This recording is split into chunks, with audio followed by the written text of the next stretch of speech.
Hello everyone, welcome to True Maths. कैसे हैं आप सब लोग? चलिए आज हम लोग एपी में नेक्स्ट टॉपिक पढ़ते हैं कि how to find general term of an AP, मतलब या फिर last term of an AP, nth term of an AP. ऐसे बहुत सारे नामों से जाना जाता है। मतलब कोई भी एक सीरीज है, हमने पिछले वीडियो में सीखा था, कोई भी सीरीज एपी कब होती है? जब उसमें एक कांस्टेंट टर्म ऐड होता हुआ जाता है। ठीक है, तो कोई भी अर्थमेटिक प्रोग्रेशन का अगर आपने लास्ट टर्म निकालना है या उन पूरी सीरीज पूरी अर्थमेटिक प्रोग्रेशन में से कोई एक टर्म निकालना है, ठीक है, उसकी वैल्यू क्या होगी, तो आज हम सीखेंगे कैसे निकालते हैं। ठीक है, उसका फॉर्मूला डिराइव करेंगे और देखेंगे कि हमारा काम कितना आसान है। ठीक है, चलिए, आपको अगर ये वीडियो पसंद आएगी तो प्लीज़ लाइक कीजिएगा, कमेंट कीजिएगा और अपने दोस्तों के साथ शेयर कीजिएगा वीडियो। ठीक है, आप हमारा ऐप भी डाउनलोड कर सकते हैं, नीचे डिस्क्रिप्शन में मैंने उसका लिंक दिया हुआ है। सारे एनसीईआरटी सॉल्यूशंस आपको वहाँ पे मिल जाएंगे। और प्लस अगर आपको कोई डाउट होता है तो आप हमारे ऐप के थ्रू बहुत इजीली हमसे कांटेक्ट कर सकते हैं। ठीक है, बहुत आराम से आप उसकी फ़ोटो खींच के हमें भेज दीजिए, हम आपको रिप्लाई करते हैं व्हाट्सएप पे। सामने स्क्रीन पे देखिए, नीचे मेरा व्हाट्सएप नंबर लिखा हुआ है contact@8477885599। इस पर आप मुझे कॉन्टैक्ट कीजिए। कोई प्रॉब्लम होती है, हम लोग हैं आपके पास। ठीक है, चलिए, अर्थमेटिक प्रोग्रेशन में नेक्स्ट टर्म निकालने की बात कर रहे हैं हम लोग। चलिए, इससे पहले मैं आपको समझा दूँ जो पिछले वीडियो में हमने छोड़ा था। ठीक है, जिसने पिछली वीडियो नहीं देखी, प्लीज़ पिछली वीडियो ज़रूर देखिए इस अर्थमेटिक प्रोग्रेशन की, कि अर्थमेटिक प्रोग्रेशन होता क्या है और रियल लाइफ में उसका कहाँ पे यूज़ है। ठीक है, अभी उसी रियल लाइफ यूज़ को फर्दर आगे बढ़ाते हैं। कि हम देख रहे थे कि अर्थमेटिक प्रोग्रेशन का रियल लाइफ में क्लासिकल एग्जाम्पल, कि हमने बात की थी कि आप जो भी स्टूडेंट्स हैं या कोई भी बच्चा है, ठीक है, उसको एक चीज़ प्रॉमिस की जाती है कि पहले हफ्ते तो उसको दिए जाएंगे 100 रुपये की पॉकेट मनी। ठीक है, फिर अगले हफ्ते, मतलब उसके बाद हर हफ्ते उसकी पॉकेट मनी में 10-10 रुपये का इंक्रीमेंट कर दिया जाएगा। हर हफ्ते 10-10 रुपये उसकी पॉकेट मनी बढ़ा दी जाएगी। तो अगले हफ्ते उसकी पॉकेट मनी कितनी होगी? 110। उससे अगले हफ्ते 120। उससे अगले हफ्ते 130। उससे अगले हफ्ते 140, ऐसे करके बढ़ती रही। तो हमने बताना था कि 10 हफ्तों के बाद, आफ्टर 10 वीक्स, इसकी पॉकेट मनी कितनी हो जाएगी, ये क्वेश्चन। ठीक है, पहली बात, ये अर्थमेटिक प्रोग्रेशन है या नहीं है? ये सीरीज है ऑब्वियसली, क्योंकि कांस्टेंट टर्म ऐड हो रहा है। ठीक है, कांस्टेंट टर्म क्या है यहाँ पे? हर बार 10 रुपये ऐड हो रहा है। अगली बार भी देखो क्या हो रहा है, 10 रुपये ऐड हो रहा है। उससे अगली बार भी 10 रुपये ऐड हो रहा है ना? तो ये कांस्टेंट टर्म एक ऐड होता जा रहा है, तो ये अर्थमेटिक प्रोग्रेशन है। ठीक है, यही पहचान होती है अर्थमेटिक प्रोग्रेशन की। अब इसमें निकालना है मुझे आफ्टर 10 वीक, मतलब इस सीरीज में ये पहला टर्म है, ये दूसरा टर्म है, ये तीसरा टर्म है, ये चौथा टर्म है, ये पांचवा टर्म है, और ऐसे करते करते बताना है कि 10वां टर्म क्या होगा, मतलब आफ्टर 10 वीक्स क्या हो उसकी पॉकेट मनी हो जाएगी।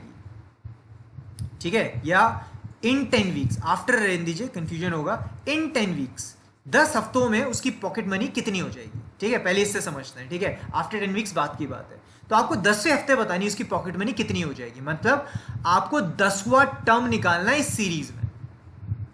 ठीक है, तो अब हमारे पास एक तरीका है, क्या कि हम एक एक करके कैलकुलेट करते रहें, है ना? 140, फिर 150, कौन सा टर्म है? पहला 100 है, दूसरा 110 है, तीसरा 120 है, चौथा, पांचवा, छठा, फिर सातवां कितना होगा? 160। 8वें हफ्ते में उसकी कितनी होगी? 170। 9वें हफ्ते में कितनी होगी? 180। और 10वें हफ्ते में होगा 190 रुपये उसकी पॉकेट मनी होगी। ये रुपीज़ है, ठीक है, मैंने रुपीज़ का मार्क हटा दिया उसमें से, बट ये रुपीज़ में है। तो इसका मतलब 10 हफ्तों के बाद उसकी पॉकेट मनी हो जाएगी, या 10 हफ्तों में, बाद से कंफ्यूजन हो जाएगा।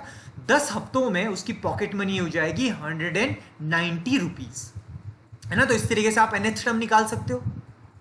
समझ रहे आप मेरी बात, है ना? इस सीरीज में मुझे ए गिवन था, कितना?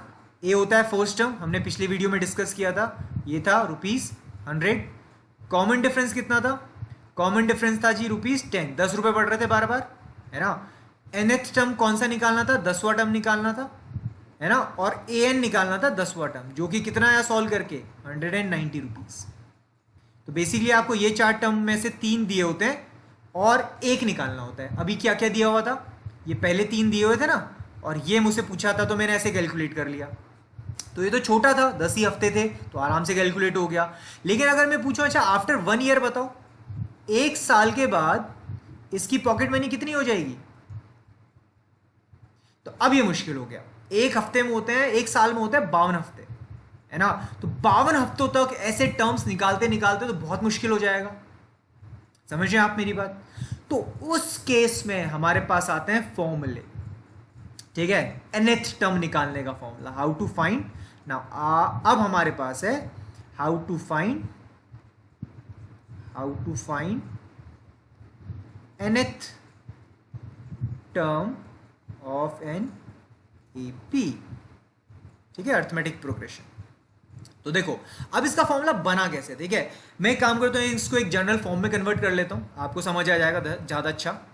तो कोई भी एपी है तो उसका पहला टर्म होता है ए, जैसा कि इस केस में कितना था 100, पॉकेट मनी थी 100। फिर आप अगला टर्म निकालने के लिए क्या करते हो? तो पहला टर्म A1, पहला टर्म निकालने के लिए आपने A, अगले टर्म में इसमें क्या किया होगा? आपने कांस्टेंट ऐड किया होगा जो कि D हो जाएगा। तो दूसरा टर्म कितना है? AD, A plus D, sorry. फिर तीसरे टर्म में क्या करोगे आप? फिर से एक और बार D ऐड करोगे, है ना? तो एक और D अगर ऐड होगा तो यहां कितने D हो जाएंगे? यहां पे हो जाएंगे 2D। समझ आ रहा है? तो ये है A3 टर्म। देखो फोर्थ A प्लस एक और D ऐड होगा तो कितने D हो जाएंगे? 3D, A3, A fourth term. Fifth term बताओ, A प्लस एक और D ऐड होगा तो A प्लस 4D, ये हो जाएगा फिफ्थ टर्म।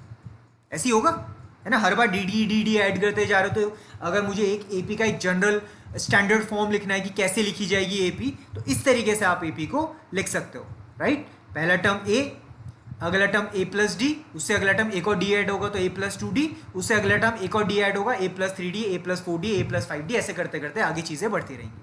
तो अब इसमें देखो एक खास चीज अगर मैं देखूं तो देखो यहां पे देखो ध्यान से कि सेकेंड टर्म निकालते वक्त फॉर्मूला था A प्लस डी, तो D कितने थे?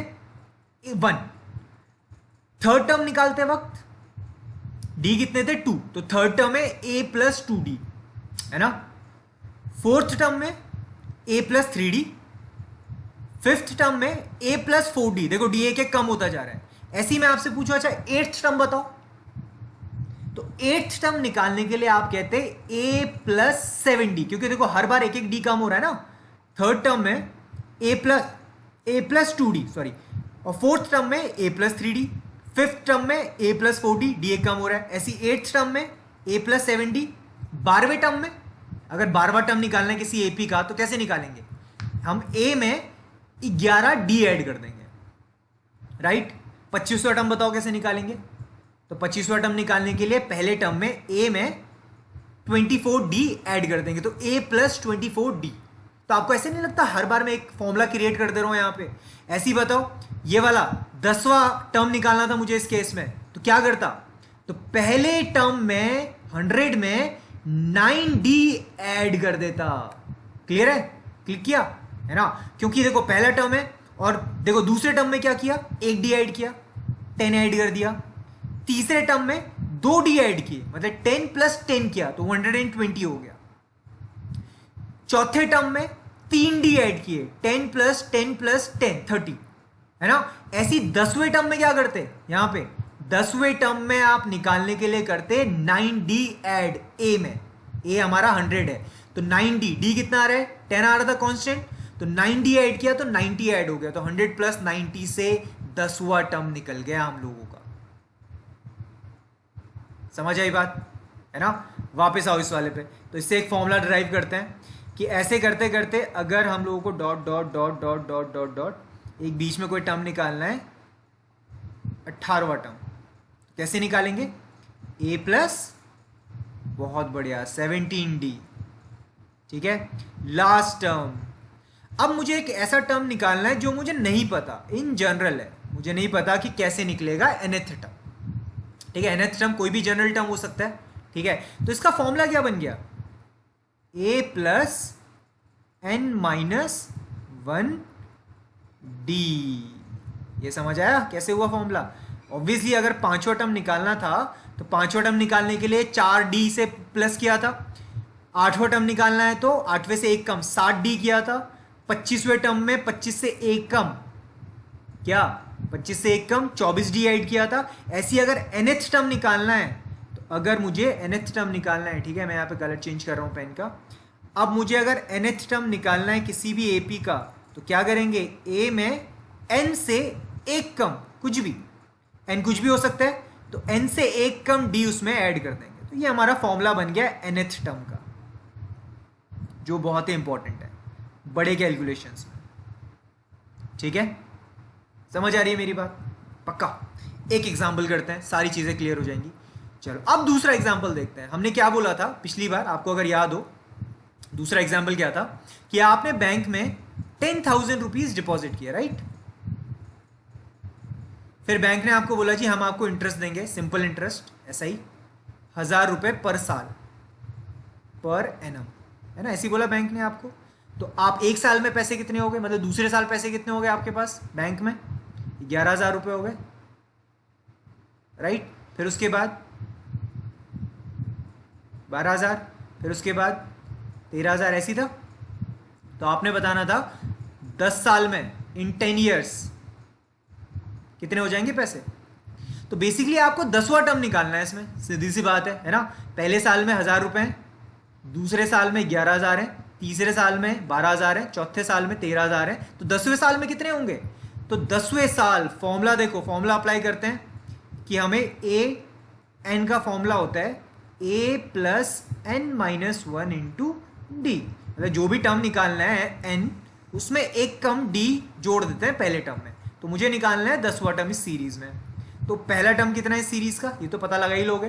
पहला टर्म सीरीज का है 10,000, कॉमन डिफरेंस कितना है, हर बार 1,000 जोड़ रहा है, और नंबर ऑफ टर्म्स कितने हैं 10, और आपको लो 10वां टर्म निकालना है क्या है, तो A10 आपने निकालना है कितना होगा। तो क्या करेंगे, पहले टर्म में